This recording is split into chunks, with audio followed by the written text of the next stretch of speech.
శ్రీకృష్ణ పరబ్రహ్మణే నమః. నిన్నటి పారాయణంలో మనం సత్రాజిత్తుకి దగ్గర ఉన్న మణిని అతని తమ్ముడు ప్రసేనుడు పట్టుకుని వేటకు వెళ్ళడం, అక్కడ ఒక పెద్ద సింహము అతనిని నోట కరుచుకుని వెళ్ళిపోయి ఆ మణిని తీసుకోవడం, దీనిని జాంబవంతుడు చూడడం వరకు తెలుసుకున్నాం. సింహం మణిని పట్టుకుపోతుంటే జాంబవంతుడు చూశాడు. జాంబవంతుడు వెళ్ళి సింహంతో యుద్ధం చేశాడు. జాంబవంతుడి బలం ముందర సింహం ఎక్కడాగుతుంది? సింహాన్ని చంపి జాంబవంతుడు తన గుహలోకి వెళ్ళిపోయాడు. అది తినే పదార్థం కాదని, అది కేవలం ఒక మణి అని జాంబవంతుడికి తెలుసు. జాంబవంతుడు కొడుకు పొట్టి ఉన్నాడు. అతనికి ఒక కొడుకు. ఆ కొడుకు ఉయ్యాలలో ఊగుతున్నాడు. ఆ కొడుకు ఆడుకోవడానికి ఉయ్యాల పైభాగంలో ఈ మణిని కట్టాడు. కాంతిగా ఉన్న కొన్ని వస్తువులు పిల్లల దృష్టిని ఆకర్షిస్తాయి కదండి. ఆ పిల్లవాడు దానితో ఆడుకోవడం ప్రారంభించాడు. ఇంత శమంతక మణిని ఆ పిల్లవానికి ఆట వస్తువు అయిపోయింది. ఒకనాడు అడిగిన చోట ఇచ్చి ఉంటే ఇవాళ ఈ మణికి ఈ పరిస్థితి వచ్చి ఉండేది కాదు. సత్రాజిత్తుకు కూడా విషమ పరిస్థితి వచ్చి ఉండేది కాదు. మణి ఎక్కడ ఉన్నది ఒక జాంబవంతుడికి తప్ప మరెవరికీ తెలీదు. సత్రాజిత్తు మణి గురించి ఎంతమంది సైన్యాన్నో పంపించాడు, ఎన్ని చోట్లో వెతికించాడు. అసలు ప్రసేనుడు చచ్చిపోయిన చోటు కానీ గుర్రం కానీ కనబడలేదు. నన్ను ఇంతకుముందు ఈ మణిని ఇమ్మని కృష్ణుడు అడిగాడు. నేను ఇవ్వను అనంటే ఆ రోజు నన్ను పెద్ద బలవంతం చేయలేదు. బహుశా అప్పటి నుండి ఈ మణిని తస్కరించడానికి ప్రణాళిక వేశాడు. నా తమ్ముడు ఆ మణి పట్టుకుని వేటకు వెడుతుంటే కృష్ణుడే ప్రసేనుడిని సంహరించి ఆ మణిని అపహరించాడు అని ప్రచారం చేస్తూ కనబడ్డ వాళ్ళందరికీ చెప్పడం మొదలుపెట్టాడు. ఈశ్వరుని నింద మొదలుపెట్టాడు. భగవంతుడికి చౌర్యమును అంటకట్టాడు, అంటే దొంగతనాన్ని అంటకట్టాడు. కృష్ణుని యందు నేరారోపణ చేశాడు. ఇప్పుడు కృష్ణుడు తన మీద వచ్చిన అపనింద పోగొట్టుకోవాలని అనుకున్నాడు. అపనింద పోగొట్టుకునేందుకు ఆయన ప్రయత్నం ప్రారంభం చేయాలి కదా. ఆ ప్రారంభమే చేశాడు. అసలు మణిని ఎవరు వేసుకు వెళ్ళారా అని ఆరా తీశాడు. ప్రసేనుడు వేసుకుని వెళ్ళాడని తెలుసుకున్నాడు. తన బంధుమిత్రాదులందరినీ తీసుకుని మణిని వెతకడానికి అడవిలోకి బయలుదేరాడు. అడవిలో ఒకచోట ప్రసేనుడి గుర్రము అతని కళేబరము కనబడ్డాయి. మణి లేదు. కాబట్టి ప్రసేనుడి గుర్రమును ప్రసేనుడిని ఎవరో చంపి ఉండాలని గ్రహించాడు. ఎవరు చంపి ఉంటారా అని మరల సాక్ష్యం కోసం వెతకడం ప్రారంభించాడు. సింహం అడుగుజాడలు కనబడ్డాయి. సింహం వెళ్ళిన వైపుకి వెళ్ళారు. కొంత దూరం వెళ్ళేసరికి సింహపు అడుగుజాడల దగ్గర ఒక భల్లూకపు అడుగుజాడలు కనబడ్డాయి. అంటే ఆ సింహాన్ని ఒక భల్లూకం చంపి ఉంటుందని భావించారు. ఈసారి అడుగుజాడలను బట్టి భల్లూకం వెళ్ళిన వైపు వెళ్ళారు. ఆ అడుగుజాడలు ఒక పర్వత గుహలోకి వెళ్ళిపోయాయి. ఈ భల్లూకము పర్వత గుహలో ఉంది. మిగిలిన వారందరూ గుహ బయట ఉండగా కృష్ణుడు ఒక్కడు గుహలోకి ప్రవేశించాడు. గుహలో ఉయ్యాల మీద మణి వేలాడుతోంది. గుహలో ఎవరూ కనిపించలేదు. వెళ్ళి కృష్ణుడు ఆ మణిని తీసుకున్నాడు. అక్కడ ఒక దాది ఉంది. దాది అంటే పిల్లవాడిని చూసుకుని సాకే మనిషి. కృష్ణుడు మణిని తీయడం చూసింది. మణిని ఎవరో పట్టుకెళ్ళిపోతున్నారు అని పెద్ద కేక వేసింది. ఆమె కేక విని లోపల పడుకున్న జాంబవంతుడు బయటకు వచ్చాడు. ఆకార స్వరూపముల చేత కృష్ణుడు తన స్వామియే అని గుర్తించలేకపోయాడు. కృష్ణుడితో కలియబడ్డాడు. లోపల కొన్ని రోజుల పాటు భయంకరమైన యుద్ధం జరిగింది. బయట వేచి ఉన్నవారు లోపలికి వెళ్ళిన కృష్ణుడు ఎంతకీ బయటకు రాకపోవడంతో ద్వారకలోని తమ తమ ఇళ్లకు వెళ్ళిపోయారు. వెళ్ళి అంతఃపురంలోని వారికి ఈ విషయాన్ని చెప్పారు. కృష్ణుడు ప్రమాదనందు ఉన్నాడని ఆయన ఆత్మీయులు నమ్ముతున్నారు. అందుకని రుక్మిణీదేవి మిగిలిన వారు అందరూ కలిసి దుర్గాదేవిని స్తోత్రం చేశారు. ప్రమాదం ముంచుకు వస్తున్నప్పుడు మనల్ని ఉద్ధరించగల శక్తి ఈ లోకంలో దుర్గకి మాత్రమే ఉంది. అందుకే కృష్ణావతారంలో కృష్ణుడు దుర్గా పక్కపక్కన వెళ్ళిపోతూ ఉంటారు. దుర్గమ్మను స్తోత్రం చేయగానే ఆవిడ మాట్లాడింది. కృష్ణుడు ప్రమాదం నందు లేడు. కృష్ణుడు వచ్చేస్తాడు. మీ అందరికీ త్వరలోనే ఆయన దర్శనం అవుతుంది. తొందరపడవద్దు అని చెప్పింది. ఈ మాటలు విని అంతఃపురంలో ఉన్న వాళ్ళందరూ కూడా సంతోషించారు. అక్కడ జాంబవంతుడు కృష్ణునితో యుద్ధం చేసి డస్సిపోయి ఒంటిలోంచి రక్తం కారుతూ ఉండగా కింద పడిపోయాడు. పడిపోయిన తర్వాత తనని ఓడించిన వాడెవరా అని చూశాడు.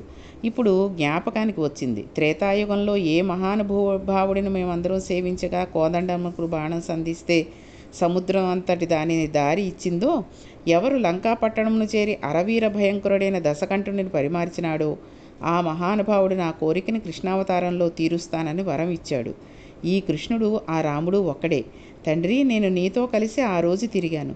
నా ముచ్చట ఈవేళ తీర్చావు. రామా, ఈవేళ నాకు కృష్ణుడిగా దర్శనం ఇచ్చావా అని ఆయన పాదముల మీద పడి స్తోత్రం చేశాడు. జాంబవంతుడు ఎంత అదృష్టవంతుడో చూడండి. కృష్ణ, మీరు ఇవాళ ఇక్కడికి వచ్చారు. నేను మీకు ఏమి ఇవ్వగలను? ఈ సమంతకమణిని మీరు స్వీకరించండి. నాకు జాంబవతి అనే కుమార్తె ఉన్నది. ఈ మణితో పాటు ఆమెను కూడా స్వీకరించి పాణిగ్రహణం చెయ్యండి. కృష్ణ పరమాత్మకు మావగారిని అయ్యానని సంతోషిస్తాను అని కృష్ణునికి జాంబవతిని ఇచ్చి వివాహం చేసి సమంతకమణిని ఇచ్చి పంపించాడు. ఇప్పుడు ఒక మణి కోసం వెళ్ళిన కృష్ణుడు 2 మణులతో తిరిగి వచ్చాడు. ఒకరు కన్యామణి, రెండవది సమంతకమణి. ఈ రెండిటితో ఇంటికి వచ్చాడు. తర్వాత బలరాముడు మొదలైన వారందరితో సభ చేసి సత్రాజిత్తును పిలిచి, అందరూ చూస్తుండగా, నేను అపహరించాను, నేను తీసుకువెళ్ళాను అని ఆ రోజున నువ్వు అన్నావు. దీనిని జాంబవంతుడు తీసుకువెళ్ళాడు. ఆ రోజున మణి అలా వెళ్ళిపోయింది. నీ మణిని నీవు తీసుకో అని సత్రాజిత్తుకు సమంతకమణిని ఇచ్చి పంపివేశాడు.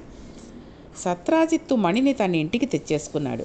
కృష్ణుని వద్దనే ఉంచుకొనమని మాట వరుసకైనా అనలేదు. కొన్నాళ్ళకి సత్రాజిత్తులో కృష్ణుని అనవసరంగా నిందించానేమో అనే భావన ఏర్పడింది. తాను చేసిన పనికి పశ్చాత్తాపపడ్డాడు. పశ్చాత్తాపంతో ఒక చిత్రమైన మాట అన్నాడు. నేను చాలా తొందరపడి మాట్లాడాను.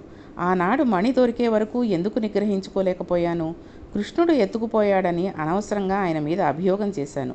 ఆయన మీద నేరం మోపాను. నా అంత అర్ధలోభుడు మరొకడు ఉండడు. నేను పాపాత్ముణ్ణి, దుర్మతిని. ఎందుకు ఈ దేహం? ఎందుకు ఈ తాపత్రయం? ఈ బంగారాన్ని ఏం చేసుకుంటాను? ఈ దేహం కాల్చడానికా ఇది పనికి వచ్చేది? నేను చేసిన ఈ పాపం దేని వలన పోతుంది?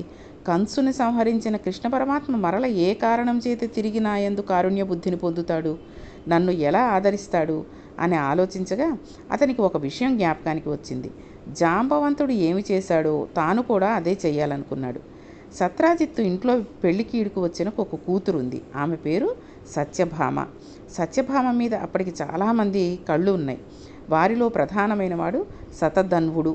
సత్యభామ రాజనీతిజ్ఞురాలు, యుద్ధనీతిజ్ఞురాలు. ఆమెకు ఎన్నో విద్యలు తెలుసు. అన్నిటికీ మించి గొప్ప సౌందర్య రాశి. అటువంటి స్త్రీకి నా కుమార్తె అయిన సత్యభామను, నా దగ్గర ఉన్న సమంతకమణిని రెండింటినీ కాళ్ళు కడిగి కృష్ణ పరమాత్మకి ఇచ్చేస్తాను. నేను చేసిన దోషములు అక్కడితో పోతాయి అనుకున్నాడు. సత్రాజిత్తుకు ఒకర్తే కూతురు, కొడుకులు లేరు. తన తర్వాత సమంతకమణిని అల్లుడి గారికే వెళ్ళాలి. సమంతకమణిని వలన వచ్చే ఐశ్వర్యాన్ని తన కూతురు అల్లుడు అనుభవిస్తారని అతడు భావించాడు.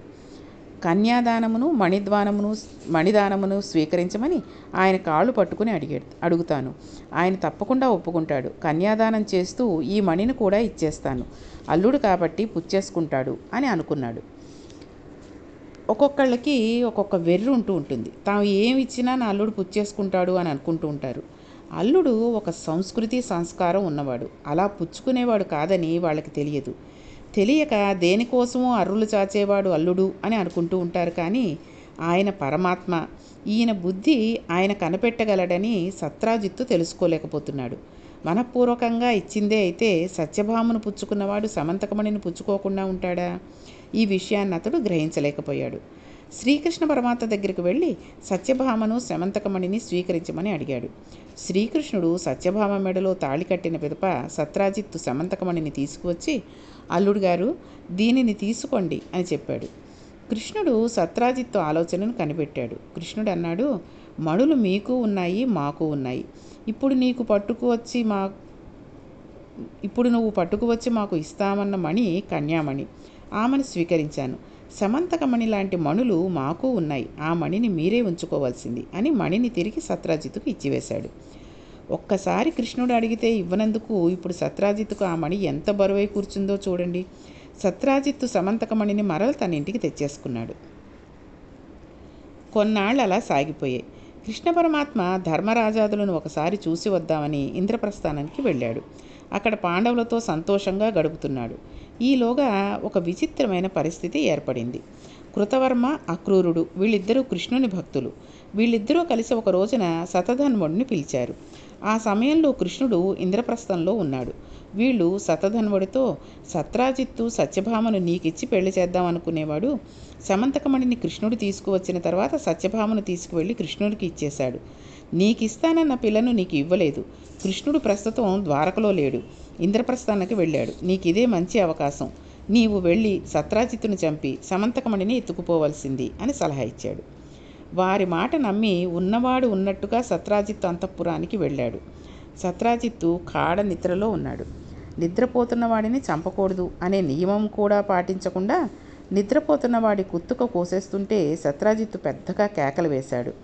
ఆ కేకలు విని అంతఃపుర కాంతలందరూ పరిగెత్తుకు వచ్చారు. శతధన్వుడు సత్రాజిత్తును చంపివేసి పూజామందిరంలోకి వెళ్ళి సమంతకమణిని తీసుకుని పారిపోయి ముందు కృతవర్మ దగ్గరకు వచ్చాడు. ఇక్కడ మనం తెలుసుకోవాల్సింది ఏంటంటే, ఏదైనా ఒక వస్తువు మీద మనం కనుక ప్రీతి పెంచుకున్నాము అంటే దానిని పొందడానికి ఎటువంటి పనినైనా చేయడానికి సిద్ధపడగలము అనే విషయాన్ని ఇక్కడ మనకి ఋషులు చెప్తున్నారు. కాబట్టి సత్రాజిత్తును నీవు తీసుకువెళ్ళి ఈ మణిని తీసుకువెళ్ళి పారిపోయి కృతవర్మ దగ్గరకు వచ్చాడు ఇతను శతధన్వుడు. సత్రాజిత్తుని నీవు చెప్పినట్టే చంపేశాను, ఇప్పుడు నేనేం చెయ్యను అని అడిగాడు. అప్పుడు కృతవర్మ అన్నాడు, నీవు మరల ఎప్పుడూ మా ఇంటి వద్ద కనపడకు. కృష్ణుడితోటి బలరాముడితోటి వైరమా? నీవు కృష్ణుడి మామగారిని చంపావు. కృష్ణుడు ఊరుకోడు, ఖచ్చితంగా నిన్ను పట్టుకోవడానికి వస్తాడు. ఇప్పుడు నేను నీకేమీ సలహా చెప్పలేను అన్నాడు. చూసారా, ఇంత మనిషి మాట విని అతని నమ్ముకుని ఈ శతధన్వుడు సత్రాజిత్తును చంపేసి మణి తీసుకువస్తే ఇప్పుడు నువ్వు నాకు కనబడడానికి వీల్లేదు, నీకు నాకు ఏం సంబంధం లేదంటున్నాడు ఇతను. ఎంతో ప్రయత్నం చేసి కంసుడు ఏమైపోయాడో నీకు తెలుసు. 17 మార్లు కృష్ణుడిపై దండయాత్ర చేసిన జరాసంధుడు ఏమయ్యాడో నీకు తెలుసు. నీ బ్రతుకు అలానే అయిపోతుంది. నిన్ను కృష్ణుడు వదలడు. నీవు మాత్రం ఇక మా ఇంటి దగ్గర కనబడకు అన్నాడు. ఎవరైతే వెళ్ళి సత్రాజిత్తును చంపమని చెప్పాడో ఆ కృతవర్మే ఇప్పుడు ఇలా మాట్లాడుతున్నాడు. ఈ మాటలకు శతధన్వుడు తెల్లబోయాడు. కృతవర్మ ఇంత తేలికగా మాట తప్పినవాడైనాడని పరిగెత్తుకుంటూ అక్రూరుని ఇంటికి వెళ్ళాడు. వెళ్ళి అక్రూరునితో, అక్రూరా, సత్రాజిత్తును చంపేశాను, సమంతకమణిని తీసుకువచ్చాను. ఈ మణిని మీ ఇంట్లో పెట్టుకో, ఇది బంగారం పెడుతుంది. మనిద్దరం కలిసి ఎక్కడికైనా పారిపోదాం. కృష్ణుడికి దొరకకుండా ఉండేలా ఏదైనా మార్గం చెప్పవలసింది అని అడిగాడు. అప్పుడు అక్రూరుడు అన్నాడు, మనిద్దరి మధ్య స్నేహం 10,000 సంవత్సరములు ఉన్నట్లే. ఇంకా నాకు నీతో పని లేదు. ఏ మహానుభావుడు లోకములను పుట్టిస్తున్నాడో, లోకములను నిలబెడుతున్నాడో, లోకముల యందు లయం చేస్తున్నాడో, ఏ మహానుభావుడు 7 సంవత్సరముల వయసులో కొండను ఎత్తి 7 రోజులు మోసాడో, ఏ మహానుభావుడు కూటస్థుడో, ఈశ్వరుడో, అద్భుతమైన కర్మలు కలిగినటువంటి వాడో అటువంటి కృష్ణ పరమాత్మతో వైరం పెట్టుకుని పారిపోతావా? ఎక్కడికి పారిపోతావు? నీవు ఇక ఎప్పుడూ నా జోలికి రావద్దు. నీలాంటి వాడితో స్నేహం నాకు అక్కర్లేదు. కృష్ణుడి మామగారిని చంపి నా ఇంటికి వచ్చావా? వచ్చినందుకు కృష్ణుడు నాకు కూడా హాని తలపెడతాడు. ఇక ఎప్పుడూ నా దగ్గర కనపడకు, వెళ్ళు అన్నాడు. ఈ మాటలు విని శతధన్వుడు తెల్లబోయాడు. ఇప్పుడు సమంతకమణి పెద్ద బరువై కూర్చుంది. అది దగ్గర ఉందంటే దాని నుండి ప్రకాశం వస్తుంది. అందువల్ల తాను ఎక్కడ ఉన్నా ఎవరో ఒకడు తన ఉనికిని కనిపెట్టేస్తాడు. అందుకని సమంతకమణిని అక్రూరుని ఇంట్లో పడేసి శతధన్వుడు గుర్రం ఎక్కి పారిపోయాడు.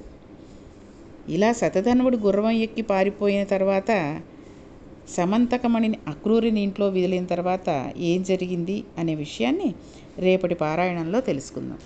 శ్రీకృష్ణ పరబ్రహ్మణే నమః.